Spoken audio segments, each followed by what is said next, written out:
Magandang araw po sa inyo. Ako po si Dr. Miguel Santos, isang doktor na ang dedikasyon ay ang pangalaga sa kalusugan ng ating mga nakatatanda. Isang panginginig ang dumadaloy sa ating mga ugat sa simpleng pagbanggit pa lamang ng salitang cancer. Ang pakiramdam na ito ay isang malayong sakit ay naglaho na. Bukod sa ating mga magulang, apektado na rin nito ang ating mga kapatid, kaibigan, at maging ang ating mga sarili. Hindi natin maikakaila na ang bilang ng mga kaso ng kanser ay tumataas ng higit kailanman sa kabila ng mga pagsulong sa modernong panggagamot tulad ng chemotherapy operasyon at mga sopistikadong gamot. Ngunit napag-isipan niyo na po ba kung bakit ganoon ang nangyayari? Posible kayang mas maraming lason sa ating kapaligiran kaysa dati? O ang ating immune system ay unti-unting humihina dahil sa patuloy na stress at pagod? Ang kanser ay isang tahimik na kalaban. Karaniwan itong walang malinaw na sintomas habang unti-unti itong kumakapit sa ating katawan. Ngunit narito ang isang makapangyarihang tanong. Posible bang mabawasan ang ating panganib sa kanser sa pamamagitan ng natural na pagpapalakas ng ating katawan? Sa ating talakayan ngayon, ituturo ko sa inyo ang tungkol sa 6 na makapangyarihang buto na mayaman sa mahahalagang sustansya at napatunayan sa mga pag-aaral na tumutulong sa depensa ng katawan laban sa mga selula ng kanser. Baka magulat kayo na ang ilan sa mga butong ito ay nasa inyong kusina na naghihintay lamang na magamit. Bigyan po ninyo ng matamang pansin pagdating natin sa ika-6 na buto. Ito ay hindi pangkaraniwan at maaaring ang pinakamalakas sa lahat. Bago tayo magsimula, nais kong magbigay ng espesyal na pasasalamat kay Dr. Jose Reyes, isang kagalang-galang na manggagamot na ang mga gawa ay nagbigay inspirasyon sa marami na pangalagaan ang kanilang sariling kalusugan. Kung kayo po ay sumasang-ayon sa kanyang mensahe, mangyaring mag-iwan ng komento na may mga salitang, "Salamat, Dr. Jose Reyes." At huwag po nating kalimutang ibahagi ang talakayang ito upang mas marami pa ang makinabang sa kaalamang ito na maaaring magpabago ng buhay. Nagtataka ba kayo kung ano-ano ang mga ito?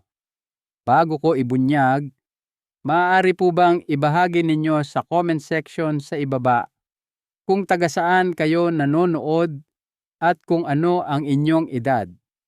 Tingnan natin kung gaano karami sa atin ang nagpasyang panatilihing malakas ang katawan habang tayo ay sabay-sabay na tumatanda. Ngayon, tuklasin na natin ang mga butong ito. Una, mga buto ng macadamia. Magsimula tayo sa isang buto na madalas ituring bilang isang mamahaling pagkain o gourmet treat, ngunit sa katotohanan ay nagtataglay ng maraming benepisyong nakapagpapagaling lalo na sa pag-iwas sa kanser. Bukod sa mahirap itong buksan, ang buto ng macadamia ay may makapal at tila batong tigas na balat.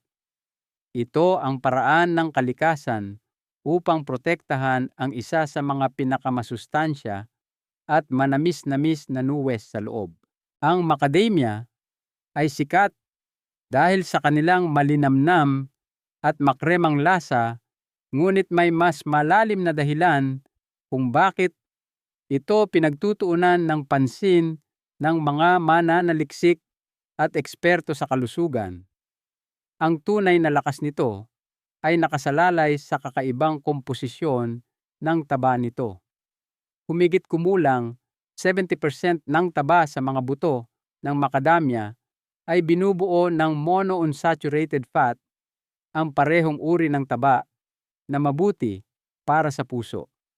Ang tabang ito ay nakakatulong na magpababa ng pamamaga, nagpapatatag sa mga cell membrane at tumutulong na protektahan ang katawan mula sa oxidative stress na dulot ng mga free radical.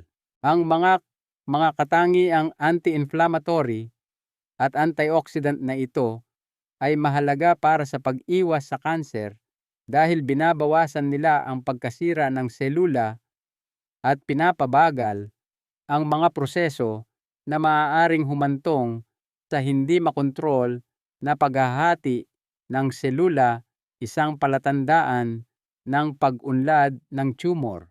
Isang serving lamang na 28 gramo o humigit kumulang 10 hanggang 12 buong macadamia nuts ang makapagbibigay sa inyong katawan ng humigit kumulang 1.5 milana ng manganese araw-araw na mahalaga para sa pag-activate ng mga panlaban sa antioxidant ng katawan.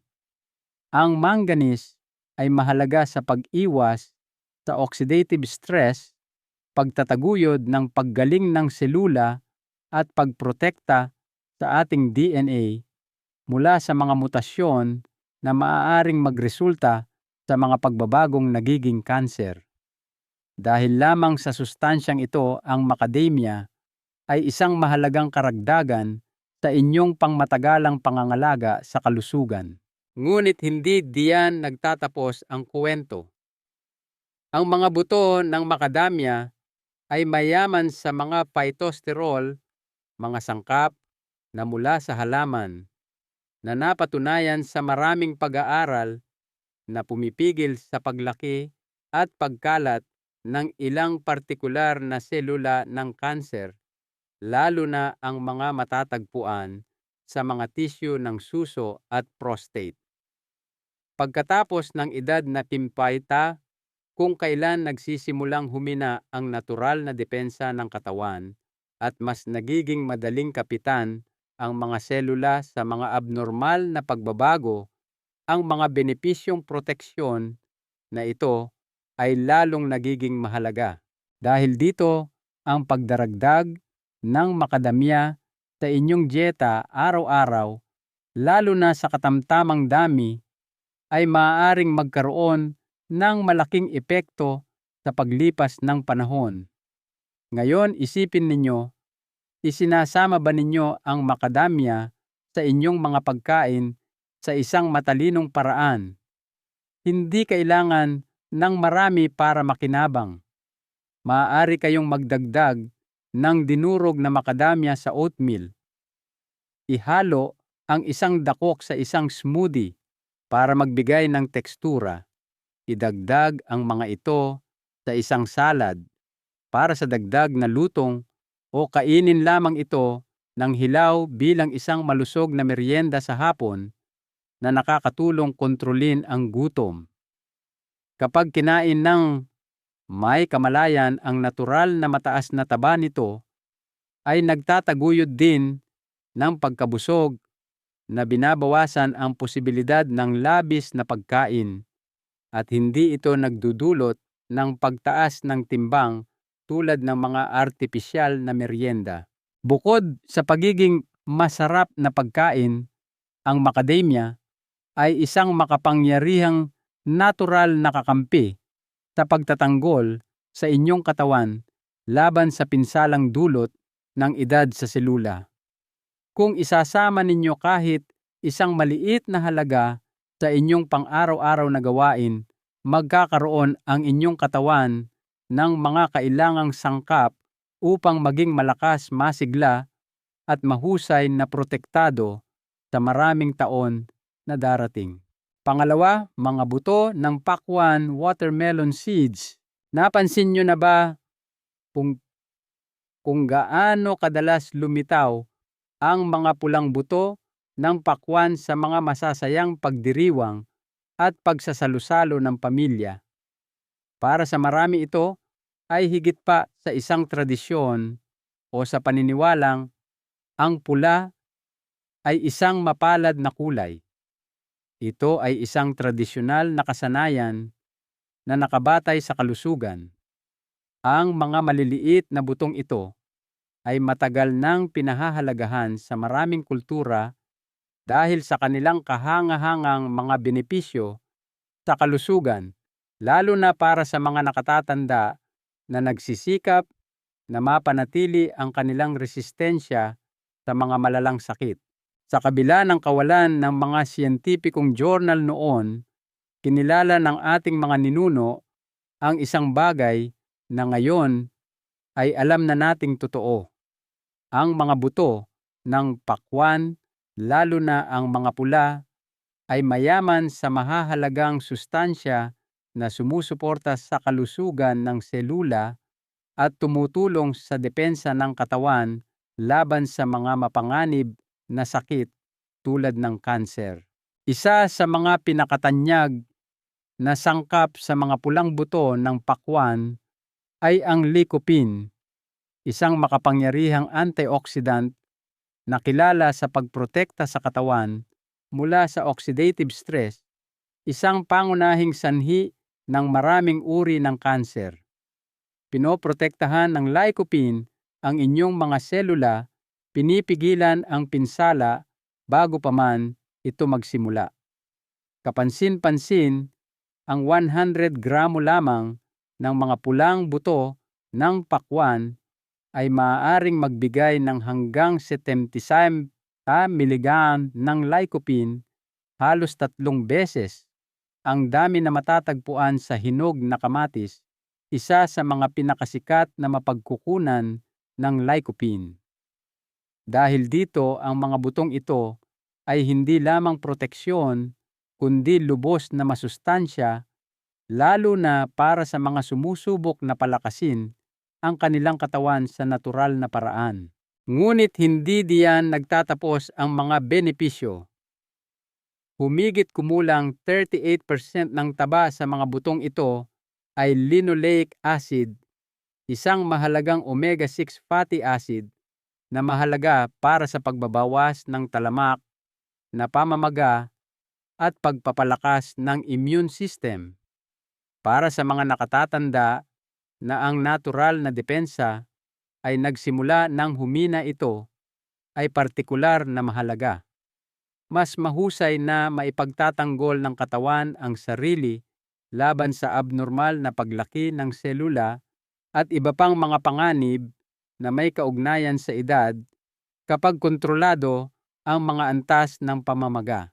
Nag-aalok din ang mga pulang buto ng pakwan ng isang makapangyarihang kombinasyon ng magnesium, zinc at bitamina E, na lahat ay nag-aambag sa pagpapabuti ng pagganap ng immune system, pag-aayos ng selula at pangkalahatang sigla, 3 mahahalagang bahagi ng malusog na pagtanda.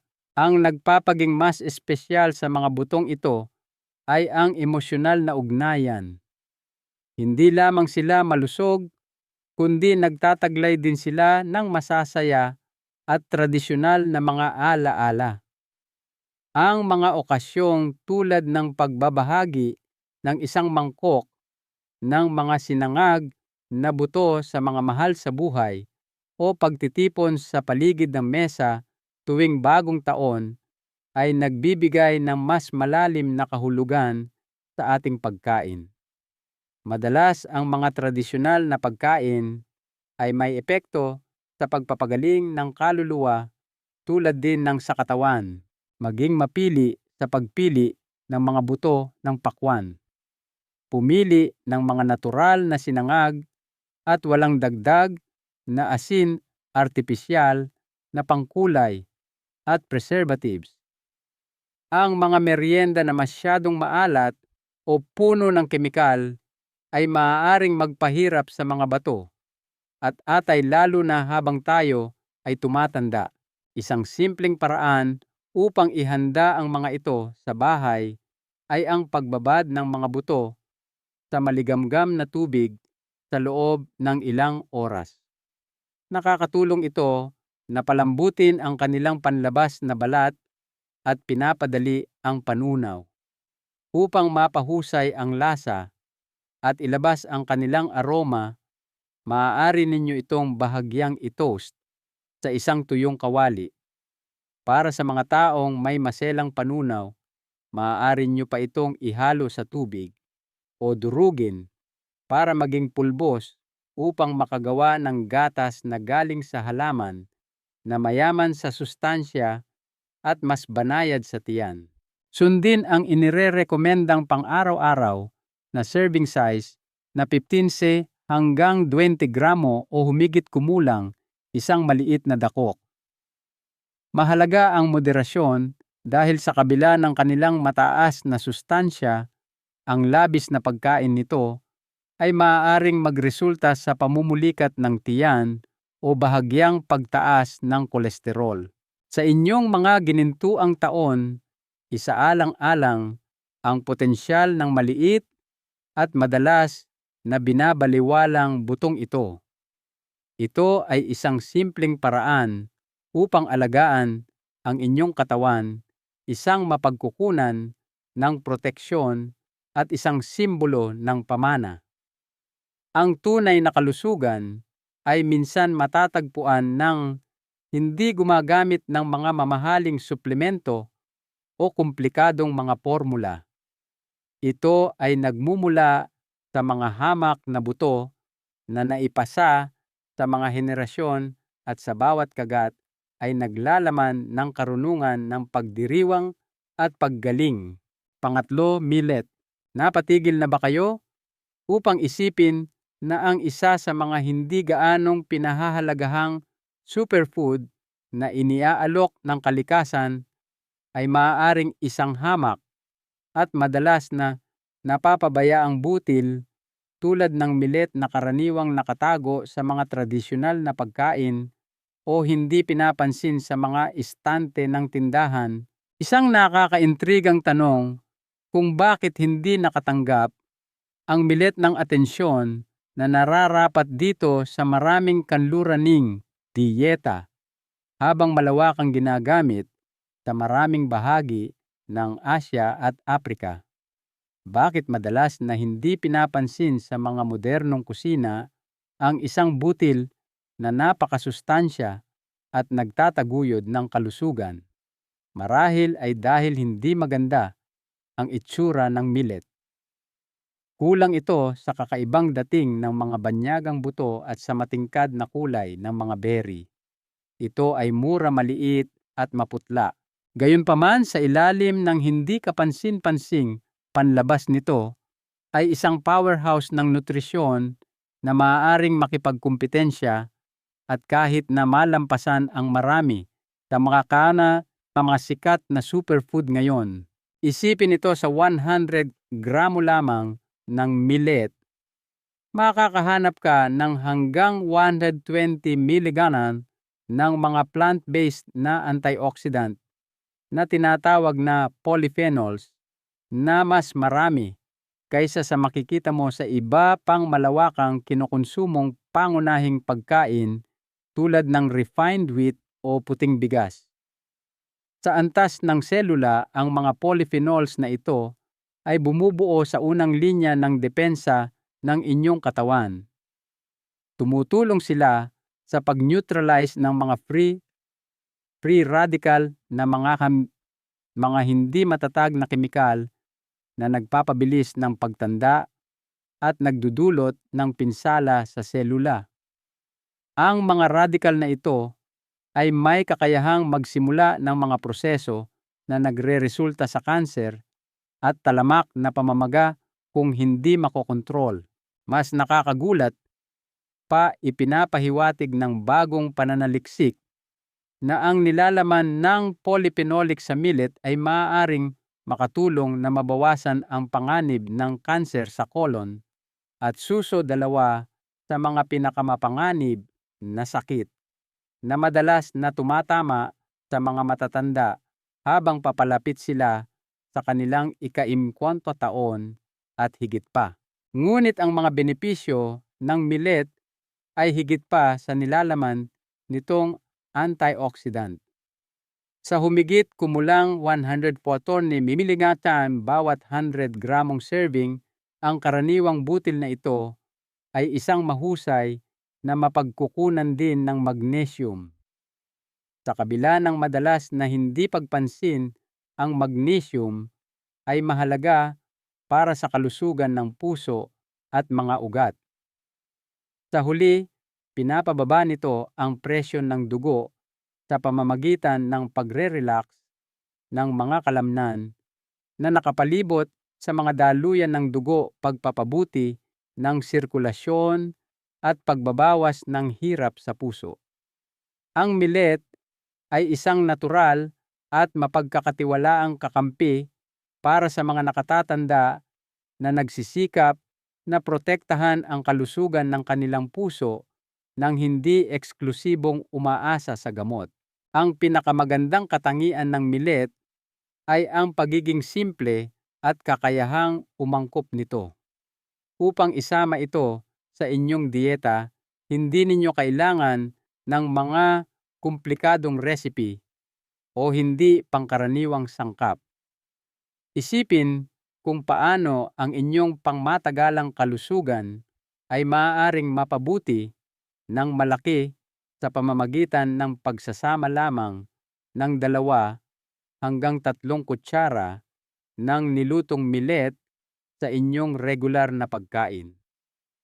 Gamitin man ninyo ito bilang pamalit sa kanin sa stir-fry o grain bowl o ihalo ito sa masustansyang sopas o sa isang mainit na lugaw sa umaga, ang maliit na pagbabagong iyon ay maaaring magbigay ng malaking proteksyon laban sa kanser at sakit sa puso, sa pinakamalaking issue sa kalusugan, nang hindi nangangailangan ng mga mamahaling suplemento o komplikadong mga programa sa pagkain. Huwag ninyong lampasan ang maliit na butil na ito sa susunod na makita ninyo ito sa pasilyo ng pamilihan. Pag-isipan sandali ang tunay na potensyal nito. Bagamat hindi gaanong nakakakuha ng pansin, ang millet, ang makapangyarihang mga mineral na nilalaman naman ito sa bawat subo, ang tahimik na lakas nito.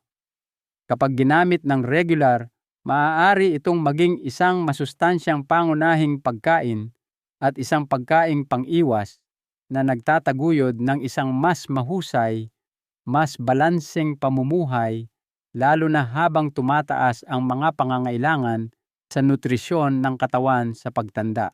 Ika-4, mga buto ng linga sesame seeds. Ang mga buto ng linga ay palaging may banayad ngunit mahalagang papel sa mga lutuin sa buong mundo, kung ito man ay inihurno sa mga tinapay sa Mediteraneo, hinahalo sa Middle Eastern tahini o iwinisik sa mga Asian stir-fries.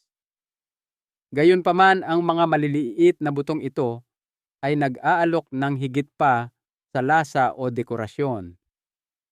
Higit pa sa kanilang malanuwes na lasa at masarap na lutong, sila ay isang powerhouse ng nutrisyon na nag-aalok ng isang nakakagulat na malawak na hanay ng mga benepisyo sa kalusugan. Ano nga ba ang nagpapaging napakahusay sa pagpapagaling ng mga hindi kapansin-pansing butong ito? Ang susi sa solusyon ay nasa 2 espesyal na kemikal ng halaman, ang sesamin at sesamol. Ang mga mananaliksik ay lalong nagiging interesado sa mga hindi pangkaraniwang antioxidant na ito dahil sa kanilang kakayahang pigilan ang paglaki at pagkalat ng mga selula ng kanser, lalo na sa mga kaso ng kanser sa suso at kolorektal. Ang malakas na suportang siyentipiko para sa mga pahayag na ito ay ibinigay ng isang pag-aaral noong 2017 na inilathala sa Journal of Medicinal Foods. Natuklasan ng mga mananaliksik na ang mga katas ng buto ng linga ay maaaring makabuluhang bawasan ang paglaki ng mga malignant na selula na nagbibigay ng mas matibay na basehan sa mga matagal ng henerasyon na paggamit nito. Hindi na ito basta kwentong bayan lamang. Ang laging pinaghihinalaan ng tradisyonal na karunungan ay kinukumpirma na ngayon ng modernong agham. Bukod pa rito, habang nagsisimulang humina ang natural na depensa ng katawan, ang ganitong uri ng suporta ay nagiging mas mahalaga para sa mga taong higit sa 50 taong gulang. Ngunit ang mga buto ng linga ay may mga katangian din laban sa kanser. Karagdagan pa, puno sila ng mahahalagang sustansya na kailangan ng inyong katawan araw-araw, lalo na habang kayo ay tumatanda. Halimbawa, ang 100 gramo ng buong buto ng linga ay nagbibigay ng isang kahangahangang 975 mg ng calcium na mas marami pa kaysa sa calcium na matatagpuan sa parehong dami ng gatas ng baka. Para sa sinumang sumusubok na mapanatili ang matibay na buto at maiwasan ang osteoporosis, isang malaking issue sa pagtanda iyan ay napakahalaga at hindi pa diyan nagtatapos. Ang mga butong ito ay meron ding humigit kumulang 1 ml ng magnesium bawat 100 gramo na sumusuporta sa maayos na sirkulasyon ng dugo, nagpapababa ng presyon ng dugo at nagpapabuti ng paggana ng kalamnan at nerbiyos, mga lugar kung saan madalas na nangangailangan ng mas maraming suporta ang tumatandang katawan. Paano ninyo maisasama ang kamangha-manghang pagkaing ito sa inyong pang-araw-araw na gawain? Hindi kailangan ng malalaking dami upang maranasan ang mga benepisyo. Ang isang maliit na bahagi na 10 hanggang 20 gramo bawat araw o humigit kumulang 1 hanggang 2 kutsarita ay sapat na upang bigyan kayo ng magandang supply ng mga mahahalagang sustansyang ito nang hindi naglalagay ng labis na hirap sa inyong sistema ng panunaw. Bukod pa rito, madali ang pagdaragdag ng mga buto ng linga dahil sa kanilang kakayahang umangkop. Subukang ihalo ang mga ito sa mga salad at ginisa na gulay. Idagdag ang mga ito sa mga smoothie para sa isang banayad na malanuwes na lasa, o iwisik ang mga ito sa mainit na lugaw o yogurt sa umaga. Maaari pa silang gamitin bilang isang masarap at malutong na patong para sa mga walang taba na karne o inihaw na isda. Sa huli, kamangha-mangha kung paano ang isang bagay na kasing liit ng isang buto ng linga ay maaaring magkaroon ng napakalaking epekto sa inyong pangkalahatang kalusugan, lalo na sa mga tuntunin ng lakas ng buto at pag-iwas sa kanser. Ito ay isang patunay na minsan ang pinakamahusay na mga lunas ay hindi matatagpuan sa mga pulbos o tableta. Sila ay nasa inyong pantry, naghihintay lamang na matuklasan muli. 5, mga almendras almonds. Naisip nyo na po ba na ang inyong katawan ay maaaring tahimik na pinoprotektahan laban sa kanser ng isang bagay na kasing simple ng isang dakok ng nuwes? Isang kapansin-pansing halimbawa ang mga almendras. Mula pa noong sinaunang panahon sa Persya, ang mga almendras ay pinarangalan bilang simbolo ng kalusugan at mahabang buhay batay sa intuisyon. Ngunit ngayon sinusuportahan na ng agham ang mga sinaunang paniniwalang iyon. Isa sa mga pangunahing dahilan kung bakit pinahahalagahan ang mga almendra ay ang mataas na nilalaman nitong bitamina E, humigit kumulang 20 na bawat 100 gramo. Ang bitaminang ito ay isang makapangyarihang antioxidant na pumipigil sa mga free radical na magdulot ng pinsala sa selula, isang lihim na proseso na madalas na sanhi ng pagsisimula at pagkalat ng kanser. Ang mga free radical ay maihahalin tulad sa mga tilamsik ng apoy sa isang tuyong kagubatan. May potensyal silang magdulot ng malubhang pinsala kung hindi mapipigilan. Ngunit ang mga almendras ay mabuti para sa higit pa sa bitamina E lamang. Ang mga nuwes na ito ay mayaman sa mga flavonoid at polyphenol na mga sangkap ng halaman na napatunayang pumipigil sa paglaki ng mga selula ng kanser, lalo na ang mga nasa prostate, colon at suso.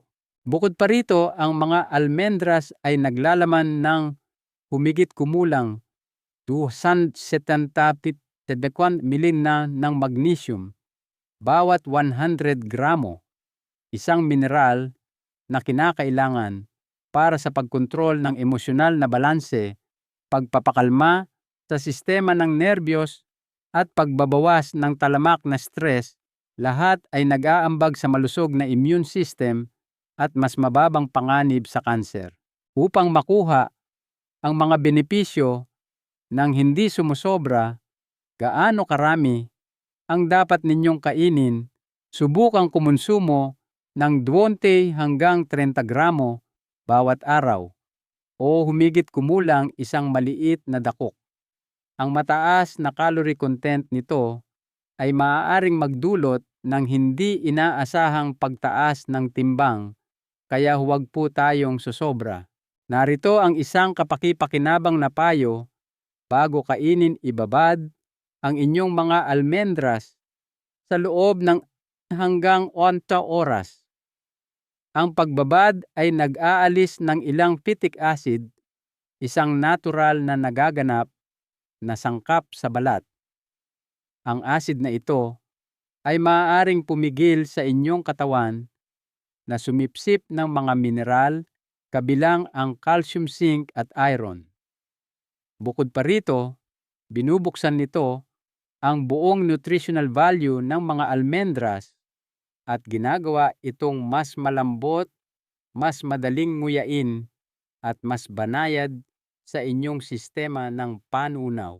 Ika-6, mga buto ng kalabasa pumpkin seeds. Maaaring ikagulat ninyong malaman na isa sa mga pinakakaraniwan at abot-kayang buto sa inyong kusina ay maaaring maging isang natural na kakampi sa paglaban sa kanser.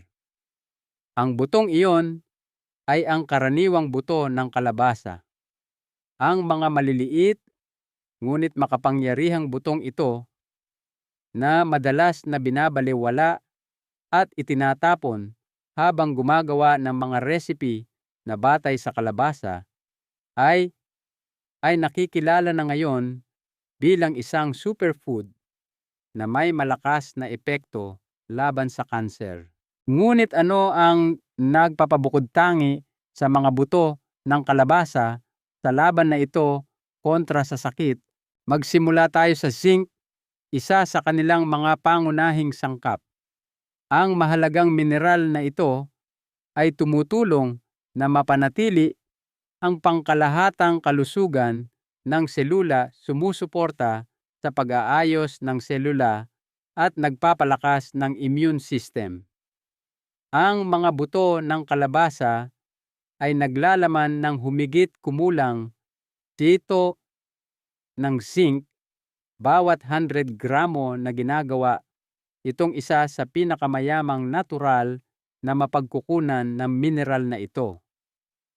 Partikular na mahalaga ang zinc dahil pinipigilan nito ang mga malusog na selula na maging malignant at tumutulong sa pagpapagaling ng mga nasirang selula. Pagdating sa pagpapababa ng panganib ng kanser sa prostate, isang sakit na nakakaapekto sa maraming kalalakihan na higit sa 50 taong gulang. Ang tungkuling ito ay lalong mahalaga. Ang pagpapanatili ng malusog at matatag na mga tissue ng prostate ay nakasalalay sa suporta ng zinc sa tugon ng immune system at balanse ng hormonal. Ngunit ang mga benepisyo ng mga buto ng kalabasa ay higit pa sa kalusugan ng prostate. Ang mga katangiang anti-cancer ng mga butong ito ay nagmumula rin sa kasaganaan ng iba pang mga mineral na nilalaman nito. Sila ay sagana sa bitamina E, isang kilalang antioxidant na nagpoprotekta sa DNA mula sa oxidative stress at mga mutasyon. Manganese na tumutulong sa depensa ng antioxidant at magnesium na tumutulong sa pagkontrol sa paglaki ng selula. Ang mga elementong ito ay direktang nauugnay sa pag-unlad ng ilang mga kanser, kabilang ang kanser sa suso at kolon. Sama-sama, ang tatlong sustansyang ito ay tumutulong sa natural na proseso ng detoxification ng katawan, nagpapababa ng talamak na pamamaga at nag-neutralize ng mga free radical. Mayroon pa, pamilyar ba kayo sa mga phytosterol?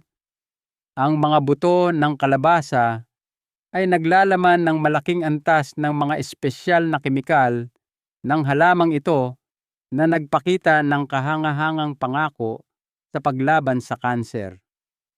Maraming pag-aaral ang nagmumungkahi na sa pamamagitan ng pagpigil sa abnormal na pagkopya ng selula at pagtataguyod ng regular na pagpapalit ng selula ang mga phytosterol ay maaaring makatulong na maantala ang paglaki ng mga selula ng kanser sa parehong mga tissue ng suso at kolon. Gumagana sila sa pamamagitan ng paggaya sa kolesterol at pagpigil sa pagsipsip nito sa bituka na nagtataguyod ng kalusugan ng puso, at sa pamamagitan ng maraming paraan ay tumutulong na maiwasan ang kanser. Gaano karami sa mga makapangyarihang sustansyang ito ang dapat ninyong ubusin bawat araw? Humigit kumulang 30 gramo o isang maliit na dakok ay higit pa sa sapat upang bigyan ang inyong katawan ng magandang dosis ng mga sangkap na nagtataguyod ng kalusugan. Ang mga buto ng kalabasa ay maaaring gamitin sa iba't ibang paraan. Subukang ihalo ang mga ito sa mga smoothie, idagdag sa mga salad, isama sa oatmeal o kainin lamang bilang merienda. Pinakamainam na kainin ang mga ito ng hilaw o bahagyang toasted para sa pinakamainam na nutritional value, dahil ang sobrang pag-toast sa mataas na temperatura ay maaaring makasira ng mahahalagang mineral at sensitibong bitamina tulad ng bitamina E. Paano tiyakin na nasa sulit ng katawan ang sustansya? Maaaring iniisip ninyo ngayon matapos marinig ang tungkol sa 6 na makapangyarihang buto para sa pag-iwas sa kanser, kung paano ninyo matitiyak na talagang natatanggap ng inyong katawan ang lahat ng sustansya mula sa mga ito. Ito ay isang lehitimong katanungan. Maraming tao ang kumakain ng malusog ngunit nakakakita ng kaunting pag-unlad dahil sa hindi sapat na pagsipsip ng bitamina. Ang susi ay nasa kung paano ninyo inihahanda ang inyong mga buto. Bahagyang pag-toast. Sa halip na kainin ang mga ito, ng hilaw i-toast ang mga ito sa loob ng 8 hanggang 10 minuto sa katamtamang temperatura, humigit kumulang 150 hanggang 160 degrees Celsius. Binabawasan ng prosesong ito ang mga compound tulad ng phytic acid, na pumipigil sa pagsipsip ng mga mineral habang sabay na pinapahusay ang lasa at digestibility. Ngunit mag-ingat na huwag sumobra. Ang mataas na init ay sumisira sa mga antioxidant tulad ng bitamina E at omega-3 fats na binabawasan ang mismong sustansya na sinusubukan ninyong protektahan. Isabay sa bitamina C, isang madaling paraan ay ang pagkain ng mga pagkaing mayaman sa bitamina C kasama ng inyong mga buto. Lubos na pinapahusay ng bitamina C ang pagsipsip ng iron mula sa mga buto. Subukang magdagdag ng mga toasted na buto ng kalabasa sa isang salad na may katas ng lemon, halimbawa, o ihalo ang mga ito sa isang smoothie na may pinya kiwi o dalandan. Ang mga kombinasyong ito ay maaaring makinabang sa mga vegetarian at nakatatanda sa pamamagitan ng pagsipsip ng mas maraming mahahalagang microelement na matatagpuan sa mga buto. Durugin bago kainin. Kung nakakaramdam kayo ng pamumulikat ng tiyan o hindi komportable pagkatapos kumain ng mga buto, may isang simpleng solusyon: durugin ang mga ito bago kainin. Dahil sa kanilang matitigas na panlabas na balat, ang buong buto ay maaaring mahirap tunawin, lalo na para sa mga may mas mahinang panunaw. Mas epektibo nilang inilalabas ang mga sustansya at mas banayad sa tiyan kapag ang 20 hanggang 30 gramo ay dinurog sa isang almires o blender. Gumawa ng sariling energy bars para sa isang malusog at maginhawang merienda. Narito ang isang pangunahing recipe. Magdagdag ng isang maliit na dakok ng oats 2 hanggang 3 kutsara ng peanut butter o pulot, 5 gramo ng buto ng kalabasa at 30 gramo ng dinurog na buto ng linga. Paghaluin, hubugin ang pinaghalong ito sa mga bar at ilagay sa refrigerator sa loob ng kalahating oras. Magdagdag ng isang maliit na kurot ng luyang dilaw, turmeric o cocoa powder para sa lasa at dagdag na antioxidant boost. Ang mga bar na ito ay perpekto para sa isang pampalakas ng enerhiya bago mag-ehersisyo o isang pampasigla sa kalagitnaan ng hapon. Pangwakas na kaisipan at aral mula sa inyong doktor. Nagpapasalamat kami sa inyong pagsubaybay sa ating talakayan. Kinatatakutan ng kanser. Ang 6 na butong ito ay natural na panlaban na nag-aalok ng gabay mula sa mga eksperto tulad ng inspirasyon nating si Dr. Jose Reyes. Tunay na nakakaganyak na makita kung paano ang mga maliliit na buto ay maaaring magkaroon ng napakalakas na epekto sa kalusugan at mag-alok ng natural na pag-iwas sa kanser. Ano po ang inyong mga saloobin? Naniniwala po ba kayo na ang mga pang-araw-araw na desisyon sa pagkain tulad nito ay talagang may epekto sa pangmatagalang laban kontra sa kanser? Pinasasalamatan natin ang pananaliksik at dedikasyon ni Dr. Jose Reyes sa pagbubunyag ng mga benepisyong nakapagpapagaling ng mga natural na pagkain. Bilang inyong doktor, nais kong mag-iwan ng isang mahalagang aral sa buhay. Madalas sa ating paghahanap ng lunas sa mga komplikado at mamahaling paraan, nakakalimutan nating lumingon sa kalikasan. Ang ating kapaligiran ay nagbibigay sa atin ng mga simpleng solusyon. Ang pag-aalaga sa ating katawan sa pamamagitan ng masustansyang pagkain ay hindi lamang isang paraan upang maiwasan ang sakit. Ito ang pinakadakilang anyo ng paggalang at pagmamahal sa sarili na maipapakita natin sa ating sarili at sa ating mga pamilya. Ang tunay na kalusugan ay hindi reaktibo kung saan naghihintay tayo ng sakit bago kumilos. Ito ay proaktibo, isang pang-araw-araw na pangako na palakasin ang ating katawan, bigyan ito ng tamang nutrisyon, at bigyan ito ng lakas upang labanan ang anumang hamon na darating. Bawat maliit na buto, bawat malusog na pagpili ay isang pamumuhunan sa ating kinabukasan, isang kinabukasan na mas masigla, mas malakas at puno ng buhay. Kung nahanap ninyo itong kapaki-pakinabang mangyaring, huwag kalimutang mag-iwan ng komento, i-like at mag-subscribe sa ating channel. At higit sa lahat, ibahagi po natin ang video na ito sa ating mga mahal sa buhay. Patuloy nating tulungan ang isa't isa na mamuhay ng mas mahusay at mas may kapangyarihan, isang buto sa bawat pagkakataon. Hanggang sa muli nating pagkikita sa mga susunod na video.